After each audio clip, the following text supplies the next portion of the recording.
Mark, why don't you introduce yourself? Sure. While I tidy up. Yeah, so my name's Mark MacKenzie, and I am a former city firefighter, spent some 25 plus years in the city of Manchester as a firefighter. Love the job, love the people I worked with, some of the finest and bravest women and men I've ever known. And so I went from there. All of my time in the fire service was committed to trying to improve the fire service. I worked at the local level as the secretary-treasurer for many years of the Manchester firefighters, went on to the professional firefighters, was an activist and a lobbyist and a legislative agent for the professional guys. And then I became the president of the AFL-CIO, led the AFL-CIO, which was a federation of labor, 260 some odd affiliates at the time I was elected. The New Hampshire AFL-CIO, and you set a record. You were like president for, what was it, 17 years? Well, actually, more than 25 years. Jeez. Yeah, so I think I was the longest serving, at least that's what I've been told, the longest serving president in the United States. So my whole life has been, and I also went into the legislature, ran for the legislature, was elected in 16, did 16 and 18, ran for Congress in 18. And here I am. I didn't think I'd be running for the Executive Council, but the way things happened, here I am, and I'm running for what is an incredibly important office within the structure of New Hampshire government. And the Executive Council represents some 260,000 plus people from 5 districts throughout the state. We are elected for 2 years, serve the same time as the governor. And we are really, the Executive Council is the group that really controls or manages the power of the governor. A lot of governors aren't crazy about the fact that there are executive councils in New Hampshire, but it is the way it is. It's stood the test of time. It's been around since we formed state government in New Hampshire, and it served the people of the state very well. You know, is it all contracts over $10,000 have to be approved by the Executive Council? Well, that's right, and unfortunately, there's some deviation of that as of late, and there has been over a period of time. This particular governor allocated a lot of the money that came down for COVID. Right. A lot of that was, just allocated. There weren't any bids processed, and then there are sole source contracts, which. I've always been concerned about sole source contracts. There was a bunch of those within the state, so you really lose any opportunity, for the bidding process.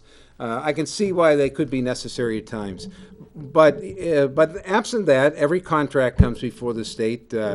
Every appointment, for the most part, there are a few exceptions, have to be approved by the Executive Council, judges. Commissioners, right. Commissioner of Education, of Health and Human Services, all come before the council. All the people that would regulate, right, exactly. Because one of the we had 3 Democrats on the council. Unfortunately, he who shall not be named today, although if you hadn't showed up, I would have named him. He's on the council, and he's supporting Sununu, Governor Sununu, who, for some odd reason, has this reputation, wholly unearned, of being an effective chief executive. One of the things the Executive Council was, even in the colonial times, and was a check on the governor, because they were royal governors. The governor of New Hampshire is not supposed to have the power that Sununu's exercising right now. Because it's an emergency, and he's going to determine everything. That goes against the grain of the Constitution. And I know there was litigation over that, but... it's not over. I mean, that right. whole issue is not over, and, the judge left that door open. So I think there's some validity to that, whether or not the governor has the authority to act kind of unilaterally and just disperse monies and... I think that though I haven't studied the Constitution end to end. and all of the information that goes with it and all the history of it. But it's pretty clearly the Executive Council serves a very key role in government. Right. And it is to rein in the authority of the governor. Right, and the Attorney General is going to be one of the people that determines interpretations of the law, and we have an Attorney General appointed by Sununu who tried to put him as the Chief Justice of the New Hampshire Supreme Court, which is only 5 people. That was like 16 or 17 months ago. He was rejected because he had never had any judicial experience, and nobody had ever been appointed that wasn't a judge as Chief Justice of the Supreme Court for over 100 years. And then Sununu refused to appoint, to make another appointment, which I can't think of any state. And I used to be a legal editor. I was an editor of legal texts, books, monographs in New York for Oxford University Press, the biggest publisher. And so I can't think of anything, and I can't think of anybody that knows a similar situation, unless you go back to colonial times or like right after when things were created and things were being worked out. To leave the Supreme Court for over a year with only 4 justices, and that the court system has been under attack for years. We're the last state to incorporate the judiciary into the Constitution. That came from the '64 Constitutional Convention. And the right-wingers, we're going to call them that, like let's say the free staters who have managed to accrue so much power out of proportion to how many there are, they still claim that the Chief Justice doesn't really have the ability to regulate the courts. It should be with the general court. And for somebody that was gone for 30 years and comes back, it's like, they're having an argument like this? And that impacts like Claremont 1 and 2, the two decisions. Yeah, and it affects school funding. Well, it affects Manchester. It affects Manchester. It affects a whole host of things. And I will. I don't know the person you're talking about. Yeah. I hear. I was here with Bob Backus. He has a lot of respect for Mr. McDonald. But I think as an executive council, my responsibility is to listen to the evidence, make a decision based on what comes before us, and that's what I'll do, regardless of what position it is within the state. But let me say one thing that is, I think, important to note about judges in general, is that the law is not static. The law is very dynamic in and of itself. And there are lots of decisions that will be made. You talk about interpretations. They are to it. But and that is, there's a whole history of that in the U.S. Supreme Court and in courts all over the country. So when somebody says, well, I'll follow the law, well, I understand that. I understand that concept. But the law is changing all the time. And as a justice, you have some influence on that process. Mark, once again, here was a legal editor. The British Constitution is unwritten. The British Constitution is the law as it's being interpreted by judges. That's the law. And you'll always hear the people that say, oh, I'm going to the Constitution that was written. Well, does that mean like African Americans are just 3/5 of a person? I mean, the Constitution is just not our written U.S. Constitution, which is like a template. And particularly the Bill of Rights is so important. But that changes too, who's on the court. And that's a major issue in the presidential campaign. But it's also, why would it not be? Why would we be so concerned about the the Supreme Court of the United States if that wasn't exactly the case? Right. I mean, let's acknowledge that and understand that there are people who are put in those positions for specific reasons, and that's not to say that they can't exercise judgment and be able to to discern and interpret the law. I don't think we should prejudge them, but there is people who come to that position with a predetermined, set of ideas and the way that they want things to proceed. I think you got to be really careful about that. See, the thing about McDonald wasn't Attorney General McDonald wasn't his competence as a lawyer; it was his lack of experience as a judge, and to be. If it was associate justice, but not, but making him the chief justice, that was a sticking point. Well, I also think there was a fair amount of pushback from some organizations in the state as well, in terms of, some of the things apparently that he may have said or positions he might have taken. Because he's been in politics a long time, and and so So I think all of that comes into play. That said, as an executive counselor, I'll say this again: I will look at every nomination, I will examine it, and I'll make a decision, to the best of my ability, based on the information in front of me. Yeah, and the last thing, constitutional law is a living thing, just like the British Constitution. Absolutely, sure. That is our tradition. Canada, Australia, and countries considered to have the best legal systems. And, labor law is so critical, too. We all got laid off in California after the recession. There's a big recession, with Silicon Valley, the dot-com bubble. And there was the Plant Closing Act. But then, Bush is handed the presidency by the Supreme Court. So NLRB changes. So they ruled that because we were dealing with electronic, digital information, we didn't create a product. We actually did. It went out on CDs, but it was just a technicality to deny us. Right. And so all these people that were displaced, and this was 4 years after it happened, it finally went through. It affected us. Now, when they closed the last shoe shop here in New Hampshire, there was a similar law that went to the NLRB, and they found out that because the imports of Italian shoes, I remember as a kid, they just were overwhelming, and they overwhelmed our industry here. Exactly. And they closed down. And those people got compensation for being shut down by unfair competition. Well, there's also a state, law as well, which I worked on for a number of years and were able to successfully pass it. The number is a little bit higher than the feds. I think the feds are at 50. I think the state law is at 100. But there is plant closing legislation, and we've seen it put into place over the course of the years. I've seen instances where employers, and in fact, there was a place right across the street, I think, from the AFL-CIO many years, not that long ago, but the employees showed up one day, the place was closed. Yeah. And, what do you do about their insurance? In fact, this happened in Bedford, too, as a matter of fact, if I can remember correctly. But, where's their health insurance? What happened to their vacation time? What happened to, their 401ks or whatever savings they might have accumulated under the company programs? And to his credit, Judge Kapatis did a good job. Judge went in there as the employment security guy. I think that's what he was doing, not the DOL at the time. But he went in and he was in the DOL, took care of that, and actually went after those people and enforced the law.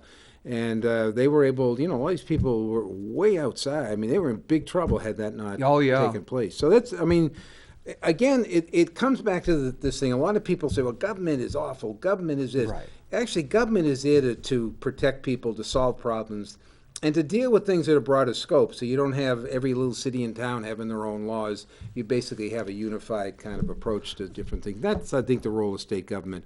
And I was from government for a long time. I was a firefighter, and for the most part, most people were very glad to see us show up. Right. And we were the face of government, and so I have a different view of it. I think government is there to serve a purpose, to take care of people, to level a playing field for all people, and that's the way I've always approached the work that I've done. Is in the fire service and also in the labor movement, and as the AFL-CIO president. Yeah, back at Boston University. When I was studying straight political science courses, my advisor was Howard Zinn, who was denounced by Donald Trump, President Trump, and I've done shows on him. But I also studied not just history, but just political science. They call that center-periphery relations. That it started, the federal government had to enforce certain standards. Like, how do you make screws? They have to be standard. What about headlights on cars? Because in the old day, everybody had all sorts of things. Sure. And by rationalizing the regulation of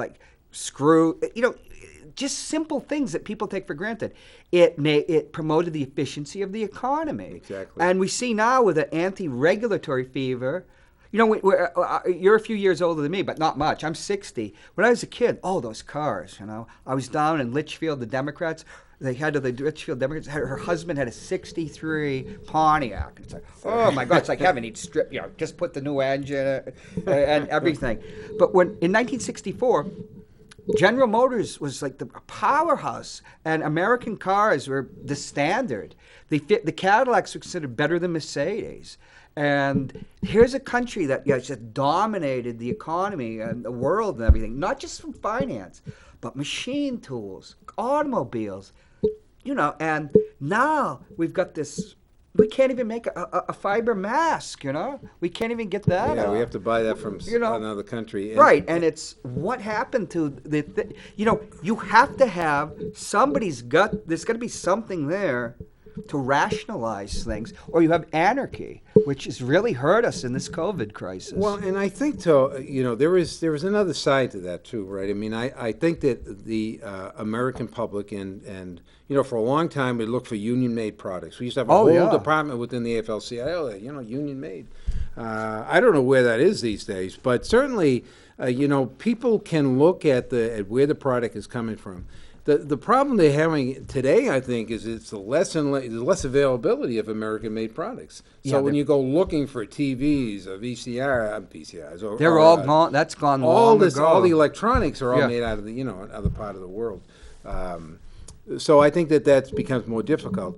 That said, I think we have a responsibility as a country and as the people of the United States to make sure that other people aren't exploited to our benefit. So there's a reason why you can get that phone for for $100 at a $200. It's because the people that make it are getting nothing. They're getting paid anything. So we got to be willing to step up as well. It's funny, being my father was half Yankee and he Whittemore. And if you go down to Litchfield, it's like Hopwood, Whittemore. They just sold the Hopwood land to a friend of mine. I was down with Donna Susi in Litchfield, introducing her to people, because my family had been there. But my father, the Depression eventually brought them up here.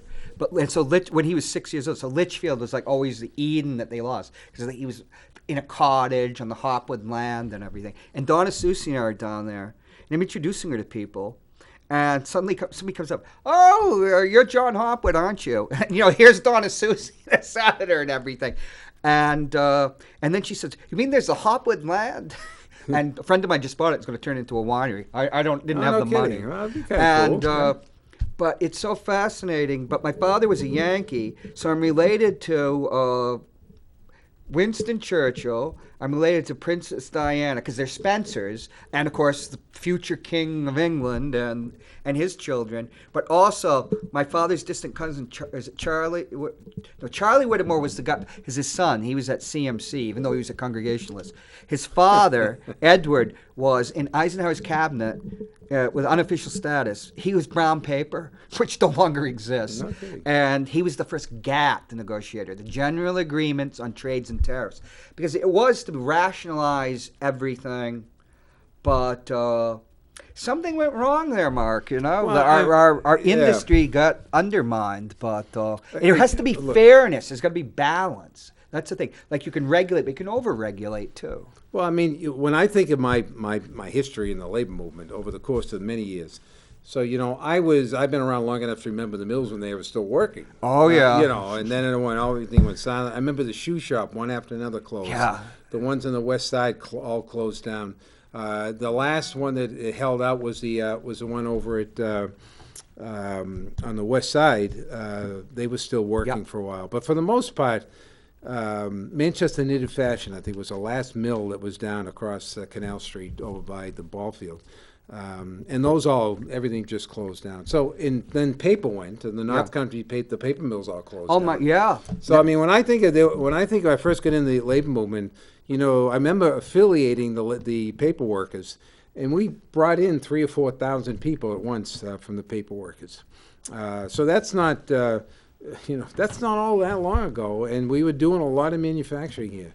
Oh, I remember 1971. My parents were separated. My father came to get my brother and I. I was in 7th grade. It was 71, so I was in the just graduated from the 6th grade. So I was in the 7th grade. My brother was in the 8th grade. We're going down 95. When you went down 95 in 1971, folks, you couldn't believe the pollution. And New Jersey, I'm colorblind, thank God. Look at the colors of that. I can see some of them, but not all of them. I guess it was like mustard, and it smelled. Yeah. The EPA, talking about regulation, and Nixon helped implement that because, Republicans, even Nixon with all his faults, was intelligent and rational. But we went down there, and he says he waited for a big surprise. We're in driving through North Carolina. Look to the right, Wambuck Mills, in a new tin place, a green field. They brought them down on right to work. No union, right. And there were some fierce battles in the South, like in Savannah, Georgia. Yep. But they how they broke strikes in the old days. Yeah, With goons. People. And then Kannapolis, which was can and towels in the 70s, 80s, union organizers, you only got paid $6,000. You're taking your life in your hands. I'm trying to think of what the big mill was that made cloth down there. That was a big fight within the AFL-CIO to bring him down. Oh, yeah. But I remember even going to a convention one time, the firefighters convention. I can't remember the name of the company, but the tablecloths were made by this company. Right. They made him take all the tablecloths off of the tables for the firefighters convention. Oh, I remember that. I was so proud of these guys. When I was with Howard Zinn, we have to have a project, and mine was boycott. What was it? I can't remember the lettuce, but it was because of it was because of the grapes and boycotts of Cesar Chavez. Right. And that's my first politician I've interviewed, Jerry Brown.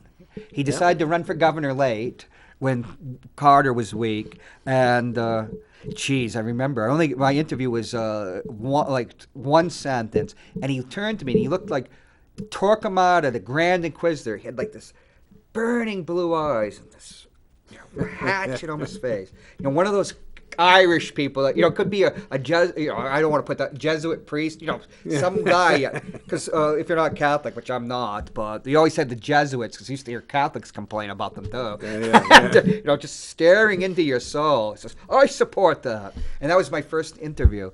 Jerry Brown, and good guy. I mean, he played a large role in politics for a long time. Oh yeah, he revitalized Oakland as the mayor. And they had to go back to him to be governor for 8 years. Yeah. When my ex-wife was young, 12 years old, he's governor. Then she's in her 50s, and he's governor again. They had to call on his expertise and what he knew. But back in those days, unions were, people would go out and they would, even if you were in a union, remember, you'd boycott grapes and stuff. Right. They talk about unions, and it's just, there is studies on this. There's been so much anti-union propaganda since the 70s.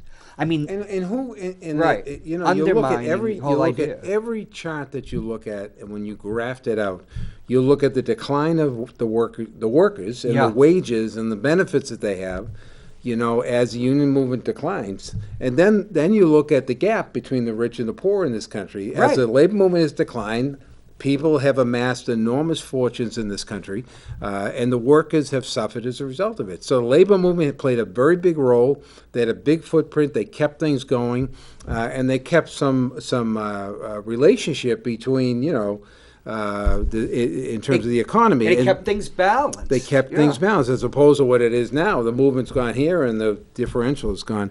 I mean, there's no question about it that there is the whole idea of this middle class. It's been hollowed out, and whether or not the middle class, as we know it, will ever survive or ever come back, I don't know, because I think the labor movement has played such a big role in the middle class and making sure that people had good wages and benefits, and whether or not we'll ever see that again. Not in my lifetime, I don't know.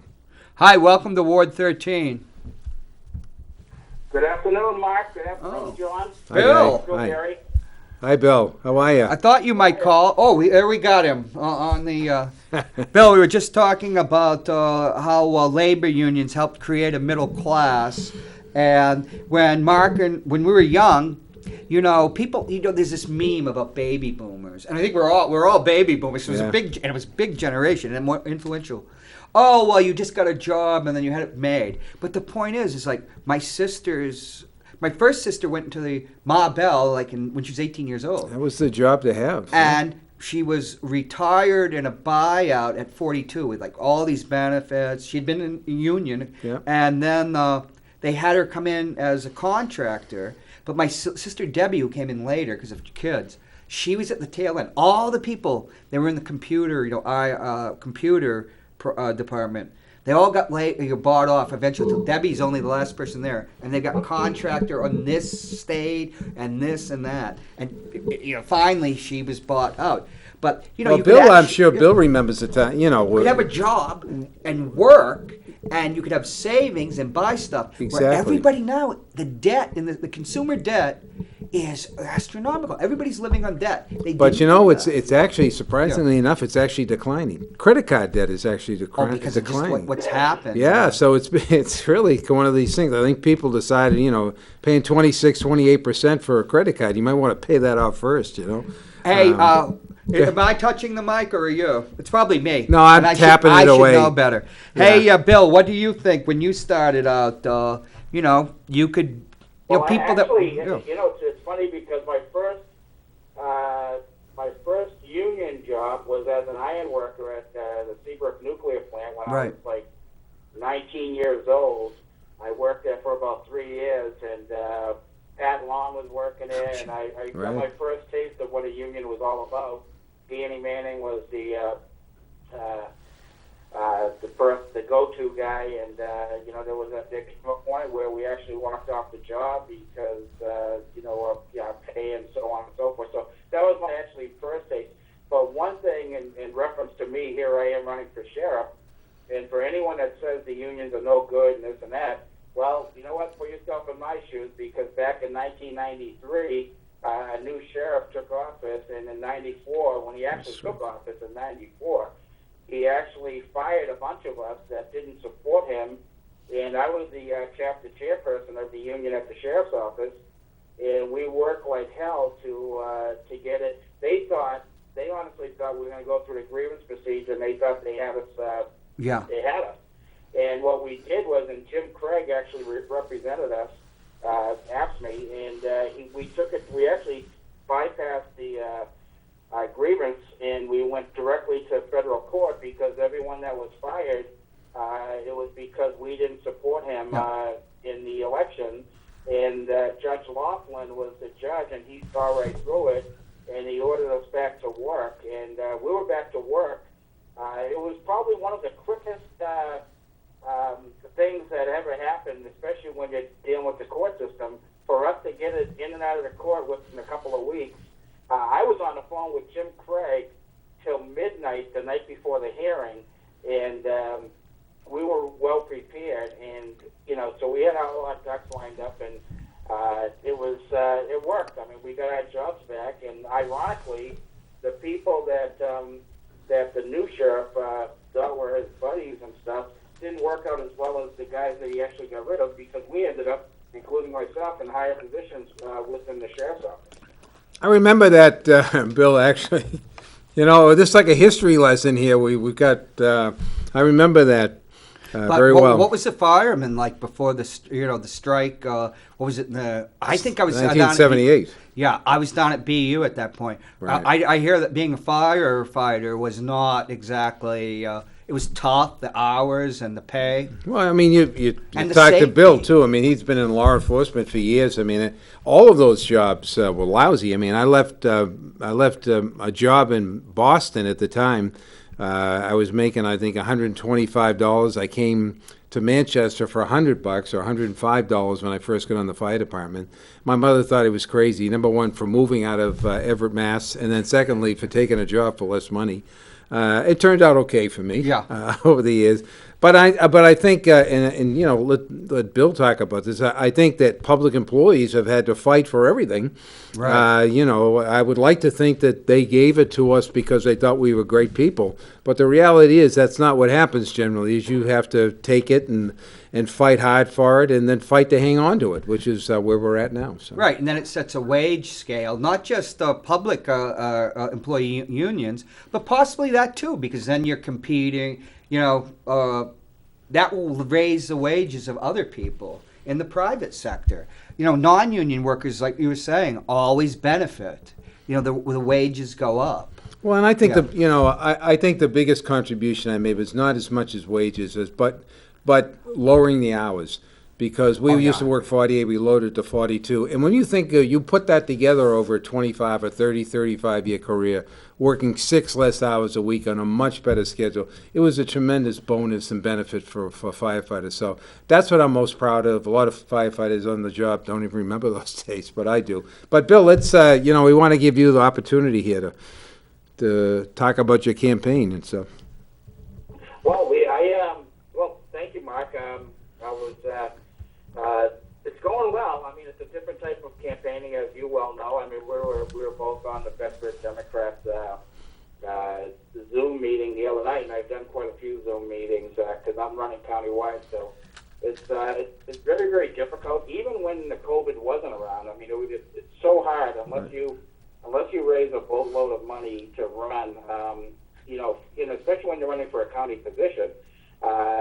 And I've seen the numbers over the years, so I'm familiar with, you just hope and pray that the Democrats vote down the ticket. And now I'm not just depending on the Democrats. I want the undeclared, and I also want the Republicans to vote my way. But unfortunately, in the past, it just shows that if people even go down to the bottom of the ticket, which are the county races, if they even go down that far, it's just lost so much momentum getting down to that point. I've seen in the past where the top of the ticket down to the bottom, we lose like 20,000 votes in a big election like this. And it's sad because, I've got to give the Republicans credit. They will go down the ticket, and when in doubt, they're going to vote Republican. And the Democrats, and I've said this through all my Zoom meetings, the Democrats just have to trust their candidate. I mean, here we are, we're out there working our tails off to try to get elected and to, work on their behalf. And, they just hope that when they're voting, especially now that we have absentee, there's no excuse. I mean, they've got all the time in the world if they want to research, the candidates that are on the ballot, research them. But at least vote for someone. And you know what? Trust your Democratic candidate. If you're a Democrat, trust your Democratic candidate. If you're, undeclared, do some research. Find out who's who. It's really, really important. I didn't just put my name on the ballot, and Mark, we didn't. No. We didn't just put our names on the ballot just because we wanted to fill the ticket. Sure. We did it because we're passionate, and we feel that we're absolutely qualified for that position. And I like Mark, I've been in law enforcement for over 34 years. I'm very passionate about it. I work very hard, and I'm going to continue that when I'm elected sheriff. So just trust your candidate, trust the person, do some research, and vote down the ticket because it's so important. Especially when people are working hard. They work very hard to first of all put their name out there, and then to campaign. And this is a very, very difficult type of campaigning because we are going to, depend on social media and things like that, word of mouth. So whatever anyone can do to help.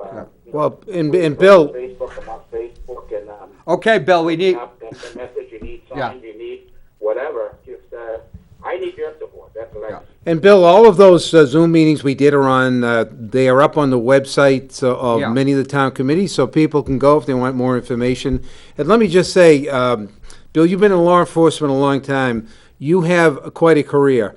And, I listened to you the other night on the Bedford call. I appreciate all that you've done in terms of law enforcement, especially, some of the cases that you have taken on. Maybe you don't want to go into them right now, but you have a remarkable career, and people should be genuinely, pleased and supportive and of your candidacy. So thank you for all you've done and for all the families that you have helped in all those cases that you have been able to settle over the course of your career. Well, and I appreciate you saying that, Mark, and it means a lot. And I'll tell you. And I'll use one case and I think it's a huge example. You talk about, it's not just working a case because you want it to come to a conclusion. There's so much involved. And I'll use the George Jodwin case. When I started with Auburn Police in June of 2011, within 2 weeks, Bobby Jodwin, George's brother, called up the Chief Picard and asked him if he would put me on that case because it was unsolved for 10 years. Bill, let's just... George was killed the day after Yeah. Christmas in 2001. Cold case murder. I started working Yeah. on it in 2011 within 2 weeks. So I started working on it. I worked on it all summer where I was getting myself familiar with the case and went through it. Well, what's important about the case is, number one, you brought closure for the family. They finally found out who was. I was, successful with it. Myself, Bobby Freitas. You know Bobby, Mark? Yeah, great sure. Guy, Manchester detective, retired. Right. Yep. Worked with the cold case unit. We worked on it together, and we ended up finding the person that was responsible for the murder. And what's important about that is there were a couple of people, and I think you know them, Mark, but there were a couple of people that were, on the radar. They were the guys, the persons of interest, whatever you want to call them, and they were living under this cloud for over 10 years before myself and Bobby Freitas took this on. And they would walk in. They would tell me horror stories where they'd walk into stores and people would give them dirty looks. People would even say, "I know you did it. I know you killed George," and this and that. And come to find out, they never did. When we solved it, and when we finally got to court, when the person that was charged with the murder, he pled guilty, and he's spending 30 years to life in the Hampshire State Prison. When we got to court, I mean, the two people that were persons of interest for the past 10 for the 10 years leading up to the arrest, they were crying. I mean, these are grown men that were actually in the courthouse crying because it affected them so bad throughout those years because so many people thought that they were the ones that did it. Right. I mean, that's a game changer for so many reasons. But thank you for all that. Bill, just hold on for a second. Brendan, we're going to go to, I have that video. I have a video of you. We'll go out at 3:53, okay? Is he in there? Can you see him?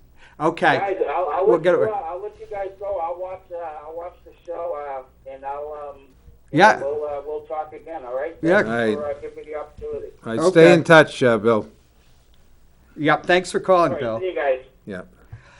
One of the things is, the defund the police movement. To me, defund the police is one of the worst slogans I've ever heard. It doesn't make any sense. And if you go back to 2016 when they were dealing with all, financing all the new drug rehabilitation and mental health and everything, that was to get police, reduce them going out there and being social workers. So we've already been through that. The idea, we fought so long under the former mayor who always under the tax cap refused any attempt when Chief Mara was head of the police department to actually fund the full contingent. That was a long fight. Joyce Craig and Pat Long finally did it. And there's issues that they bring up, which of course have to be, equity and that have to be addressed. But the thing about, like Bill, that costs money to do that, and how the law affects lives, things to reform and improve it. I was talking to Dan Hansberry, who's my counterpart in District 2, and he was a state rep on the county. Is it called the convention? The county delegation. Yeah. And the ones that get the group that is, because the convention is when they all meet. Right. And then there's the group of people. And one of the things he wants to do, and I support him totally, is to improve the salaries of the guards at the Valley Street Jail. Oh, absolutely. Because it's lowest. It's one of the lowest rates in the whole state. And a person I know that was a correctional officer said the problem: underpaid and undertrained And overworked. Yeah, and a lot that causes so much trouble, and And I know you want to go so, but I no, think, we have 3 minutes, Mark. So, but I think you can wind up. I mean, I think that that there's a lot of a lot of discussion about how to use resources in law enforcement Right. now, and I think there is a lot of that may make sense. Of course, you got to make sure the police are at the table and they're talking about this. But I think police officers have a very difficult job in the field today. I mean, they are treating, and I've said this before, in many cases, they're treating, the symptoms of a much bigger disease. Yes. Disease of unemployment, a disease of homelessness, the disease, all of this that invades us when an economy is not doing well. So they got a tough job at him, and it's really difficult for somebody to walk in, try to solve a problem, then leave. I got to imagine, I know what did as a firefighter, you want to be able to say, well, geez, how do we help these people? How do we make this different or change it? And a lot of times you don't have the capacity to do that. You got to go in, do your job, and go out. So I think it's a good discussion to have. And the Valley Street Jail is the premier facility dealing with mental health issues, because so many of the kids that are on drugs or longtime users have mental illness, and that's not a place that they should be as the way it is, because that was a holding prison. And there's stuff we can talk about. I want to get you and Bill here, but I want to get you. I have your video. Why to vote for you for executive council? Oh, no. And we'll put that on in a minute or so. But yeah, I believe there's solutions to all the problems. And one is whistleblowing provisions and contracts. Very easy to do if there's a will to do it, and if we get there and educate the people. But the problems that you, me, and Bill have is our opponents have a lot more money. Well, so tell them where they can contact you. You can certainly go on my Google. You can Google me and find out a lot about me, Mark MacKenzie. You can go on my Facebook page, which is Mark MacKenzie for Executive Council, and just take a look at some of the articles that are up there. Right. I have a long history. One of the things about Mark MacKenzie, AFL-CIO, Google that, and you'll see speeches and press releases and all kinds of things I've done. My job has been to stand up for working families. That's what I spent my whole life doing. That's what I'll do. That's the vision, the view that I take whenever I do this kind of work. How do we use the resources that we have to make people's life better, to balance it, and to do it with fairness and equity and dignity and respect? Yes, and having an equitable society economically and socially will go a long way to solving the problems that the police and firefighters, Absolutely. all the public safety, EMS have to face, and the correctional officers at the Valley Street Jail. Because it's like being a soldier, people. There's Tough stresses that the public doesn't understand. No, it's very tough work. They should, they should spend a day in their shoes. Yeah. Well, we're going to roll the video, and I hope to get you back. We'll see you next week. Thank you.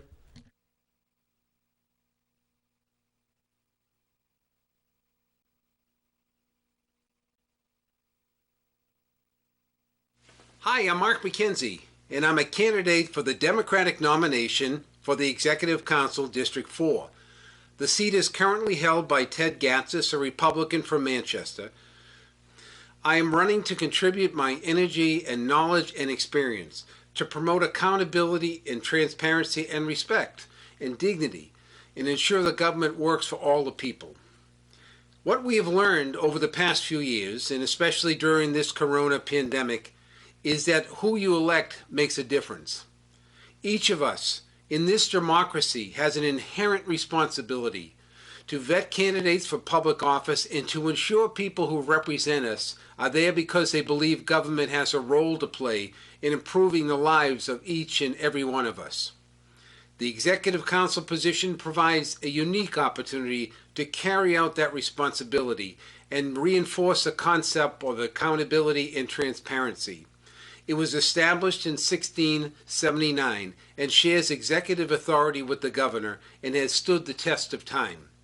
The Executive Council is elected every 2 years from 5 districts, each representing 263,000 people. It is seen as the most democratic form of executive government in the nation and is a working example for the world. So what does the council do, and why is it important for every citizen of New Hampshire? Here are a few examples. The council is the watchdog over the budget and ensures that the spending is done in accordance with legislative intent. They approve the appointment of judges and commissioners and hundreds of appointments to boards and commissions in the state. They play a key, vital role in improving the state's infrastructure, especially roads and bridges, via the management and the oversight of the state's 10-year highway plan. Now, in terms of my career, It's been one of service to my community and to the citizens of New Hampshire. I grew up in Everett, Mass., and in 1974 I moved to Manchester, New Hampshire and joined the fire department, where I spent the next 27 years and retired as a captain. In 1978, I helped lead a successful strike which increased firefighters' pay and lowered their hours. This action launched my career in the labor movement. I served in leadership of my own local union and also the Professional Firefighters of New Hampshire. In 1990, I took another significant step in my career and was elected as the president of the New Hampshire AFL-CIO, which is the largest multi-union organization in the state. I served for over 25 years and became the longest-serving state federation president in the country. As the president, I represented as many as 35,000 people and have testified hundreds of times at local, state, and national level, advocating benefits for working families. I also served on several boards and commissions in the state, appointed by both Democratic and Republican governors. I am known as a progressive leader and a powerful motivational speaker, and I have participated in progressive campaigns in this state. In addition, as the president, I coordinated Labor's political program, bringing together unions from all over New Hampshire and the region to support Labor-endorsed candidates.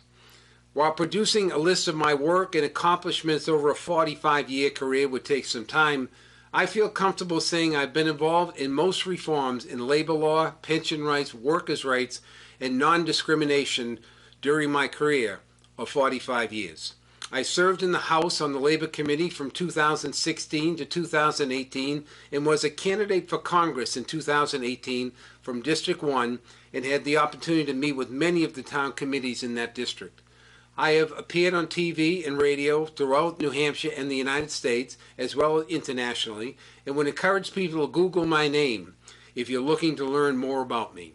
I have an undergraduate degree from Franklin Pierce University and a graduate degree in public administration from the University of New Hampshire.